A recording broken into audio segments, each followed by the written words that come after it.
Welcome, Capricorn. This is Regina from Pacific Tarot, and I pulled for you the Devil card, your own card for the month of February.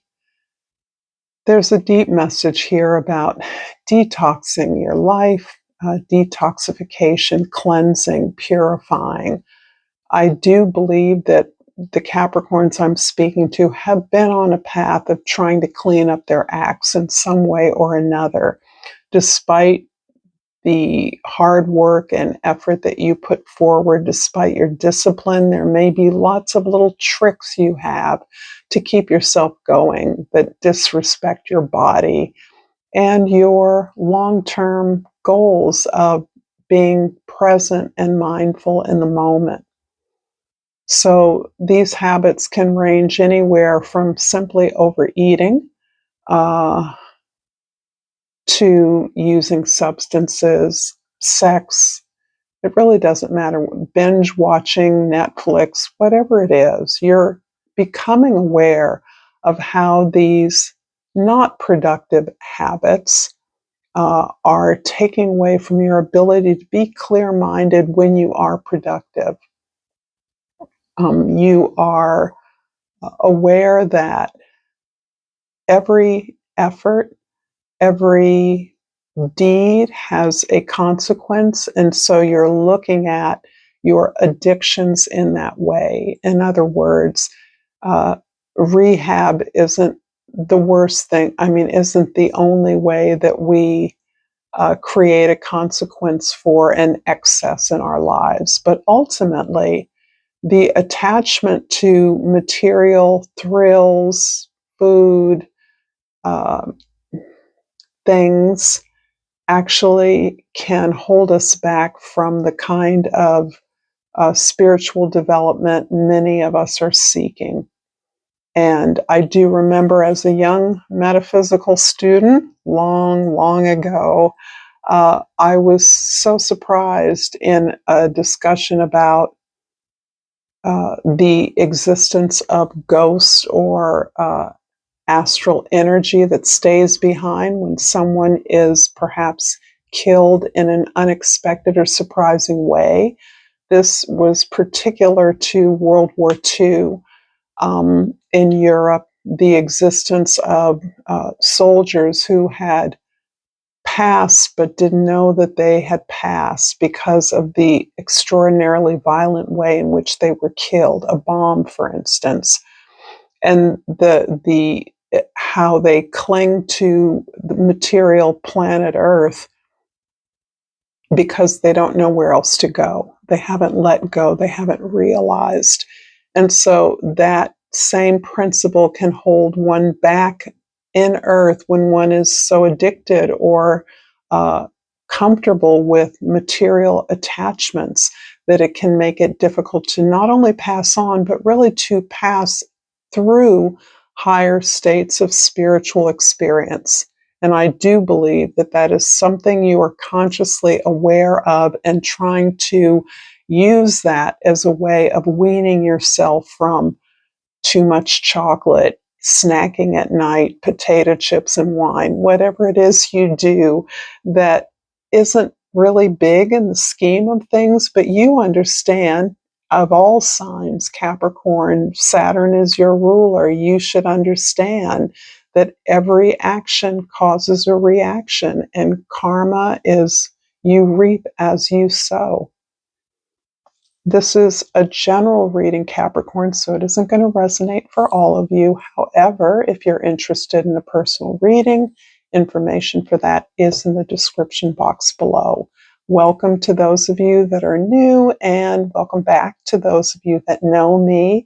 I appreciate you spending time with me. So, in your social identity, the way others see you, your place in the world, the Page of Cups. This is lovely. This is you emerging from this really mature sense that, I really have to clean up my act holistically. I understand where I'm going in the bigger picture, that the devil is showing you. If I'm coming from my heart, I really want the consequences of my actions to be what I intend them to be. Betterment, improvement, joy, pleasure, success, abundance. And the Page of Cups is really giving you the lightness of that. It's taking the sting of Saturn away from this effort. And for Capricorns, I do believe the expectation, the pressure of the world on your shoulders, of the buck stops with you, of taking responsibility for anything you put your hand to, making sure that everybody does their part, but knowing ultimately if someone else doesn't, you will. This heaviness has been a source of incredible emotional oppression for you throughout your life, and perhaps at this particular time when the world is going so off kilter. There is a lightness that you are bringing to this opportunity. And I do believe this is about your connection to the elemental world. And this comes through your presence in nature, in the natural setting, in any way that you can anchor yourself to the material world, the living world, sentient beings, animals, plants, flowers. Even if you live in the heart of the city, your favorite park, a tree that you enjoy, that nests perhaps a lot of trees that's always singing when you walk by it in the morning. Those things are connecting you up to the experience of the world being rich with elemental energies that support you, that have always been there, that you have a unique relationship with, that you always have. You know that these elemental energies are support for this really heavy burden that you came into this world with. This need to do something significant, to do something that matters, to help other people. This is lightened by the relationship you have with the other realms and all of the energy and support they give. You're likely to have a very strong creative practice, craft, or hobby experience that helps you to express this connection that is becoming richer and more fulfilling as you experience it, almost like an antidote to your larger concerns about making an impact on the world. In the first house, the Nine of Pentacles. And independence is so sweet for you. In fact, I do see independence for you as part of a spiritual practice. This does not mean that you're single. It means that whether you're in a relationship or not, you have your own individual integrity. You know what's yours, you know what you need to sustain what you do, and you bring that to any and all relationships, not just a spousal or personal relationship, romantic relationship. You bring what relationships you need that you have to give to all, and you ultimately enjoy your own garden. You enjoy your own talents and gifts, your own resources, and you're perfectly comfortable and competent managing those. There can be a focus on getting that coin right now, the bag. I really feel that for you. Despite all of our supposed mastery in the material world, that for many of you presents an ongoing challenge. Keeping your head above water, keeping your clarity about the abundant world that you operate within so that you can have what you need is something that you work on every day. In the fourth house, the Ace of Cups, the house of your roots, your family, your history, your foundation. The Ace of Cups is all about healing.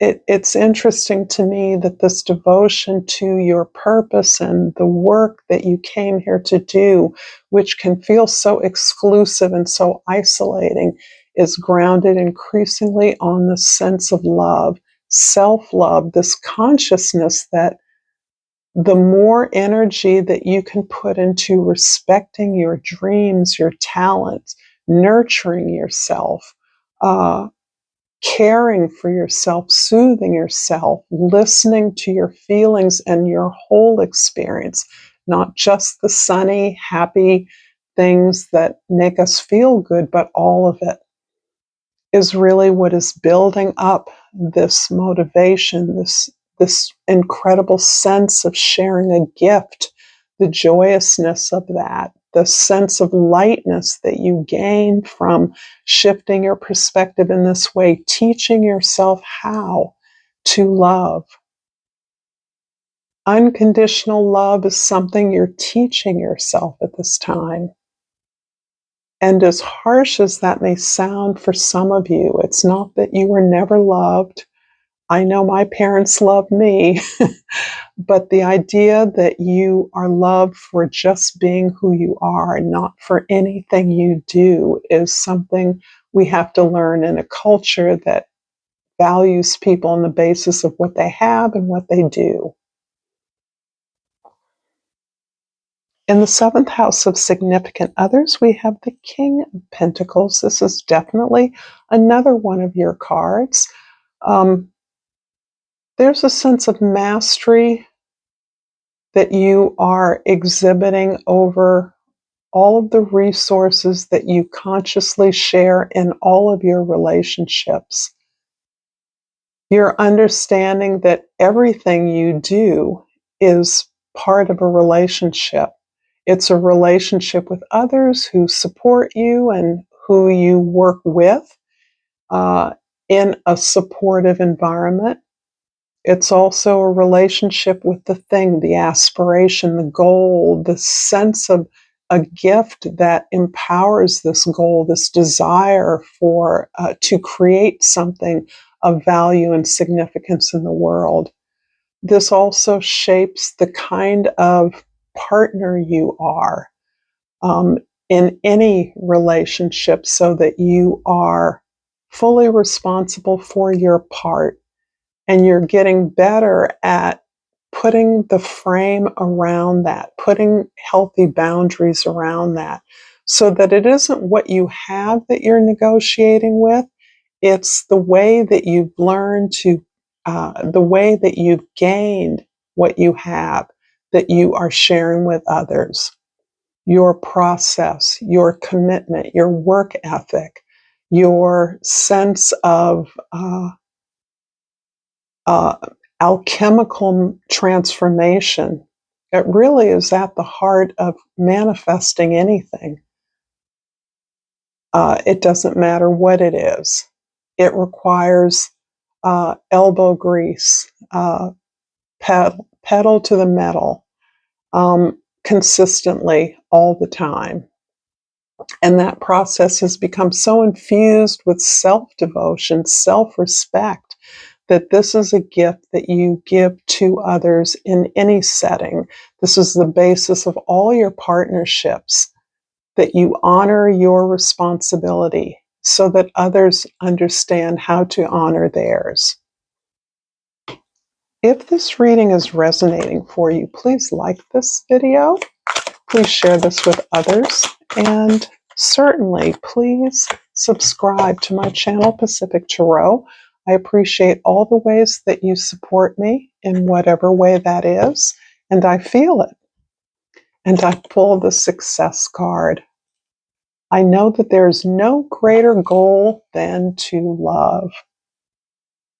I'm just thrilled with the way that love is so much a part of what is a Saturn pathway.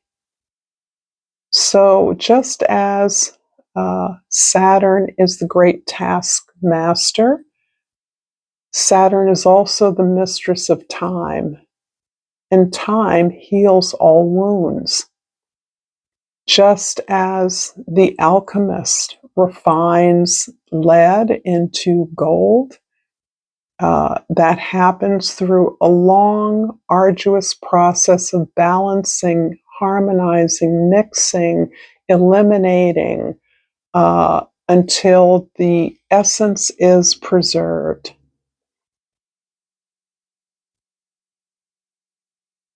In the First house, the Nine of Pentacles is clarified by the Two of Wands. You are stabilizing yourself for the distinct purpose of moving into a new direction. You're moving away from what has been familiar, what you've always done, and you're moving into a direction that you never thought was even a direction, that you never thought possible. And some of that is the miracle of time, right? We're in a very different social environment than many of us were born into or raised. And this is, there are unexpected benefits that we can now capitalize on in order to move into new arenas of accomplishment, of achievement. In the fourth house, the Ace of Cups is clarified by the King of Cups.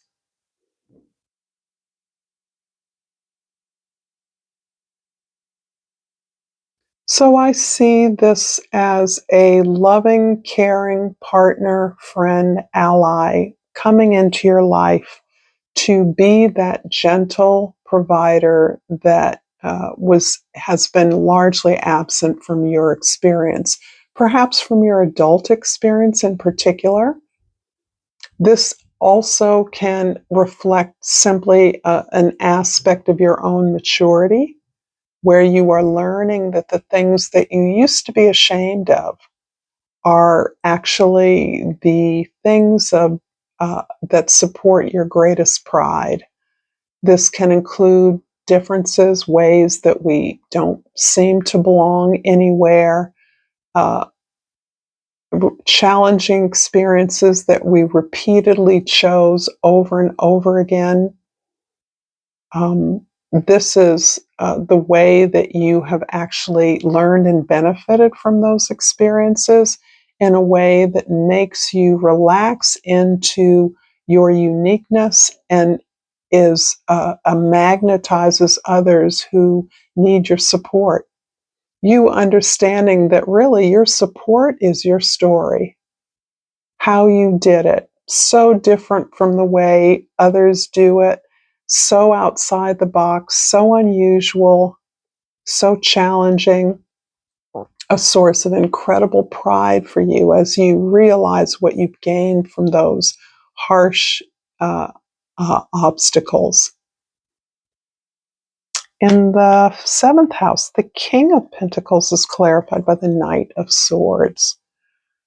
This is about you finding new ways to do things that you already do pretty well. Updating your skills perhaps as a result of technology, and this is very much in keeping with Pluto and Aquarius. We already see the way technological advancements are reshaping our everyday world. So you are aware that you want to be open to a community where these things are explicitly discussed, where training, education, information exist, and that you can actually work differently in order to achieve many of the same results that you have worked for old school ways that we learn, online classes, communities online, chat groups, uh, bloggers, the list goes on, into the variety of ways that our isolation doesn't have to be stigmatizing or an impediment to us moving forward and innovating. And the Page of Cups in the 10th house is clarified by the Lovers.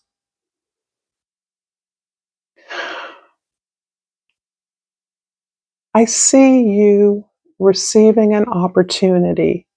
Perhaps it's a return of something from your youth or early or your past, let's say, in which you once again only now feel prepared to do the work that is required to bring two very powerful energies together in a productive relationship or union that will advance the work that both or either of you are doing, the work that you understand is the purpose for which you are joined together, understanding clearly that this takes a lot of work because of the uniqueness of you, both of you, so that you may, that is a very happy mailman who was on his phone. Forgive me if you heard that.